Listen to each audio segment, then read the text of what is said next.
You may need to pull it back up again, I'm short. There you go. I'll try to get through this. Yeah.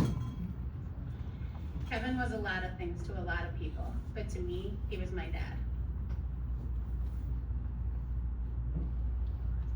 He was always there when it mattered, and had a way of always making me feel like everything was gonna be okay. And if it wasn't, he'd make it okay. Dad was my go-to person anytime something in my house or my car went wrong. He would be there to calm me down and walk me through it.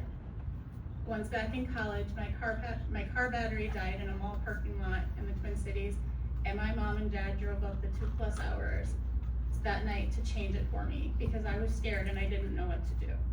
He heard me on the payphone. This is before cell phones. He heard me, excuse me. He heard me on the payphone in a panic mode and just packed a bag and drove up to rescue me from what seemed to be a major crisis to a young girl. That's the kind of dad he was. I'll never forget when home for weekends in college, I would find a $100 bill just tucked away in my visor or in my cubby hole of my car. He would just hide them in there for me to find on my way home. Dad did things like this up until he passed away. I guess it gave him pleasure to sneak us some cash just for fun. And hey, we never complained. Dad taught me how to drive his truck, which at the time he had a stick shift. I remember being terrified and hearing those grinding noises as I would attempt to shift gears, but he kept on me and I ended up learning to drive stick pretty well. It was almost scarier when I had to drive an automatic because it seemed way too easy.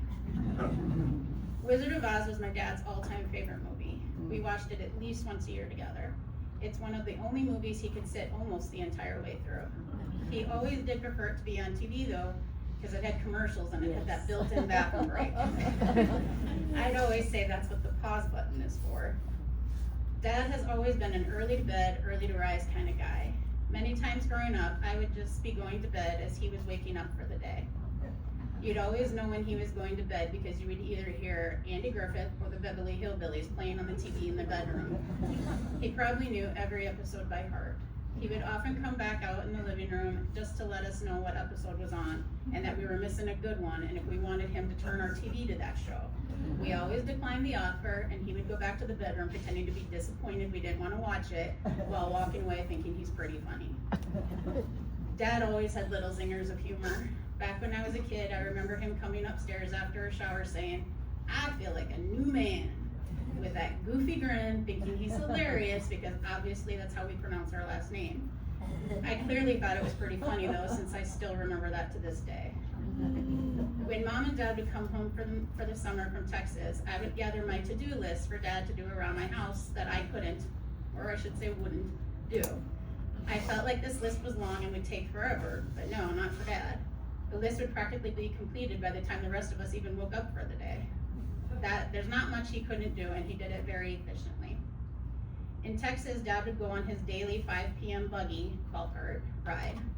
It had to be 5 p.m. though, because that would be enough time to drive around the community and then be back in time for dinner and watch Wheel of Fortune at 6:30 and then off to bed shortly after.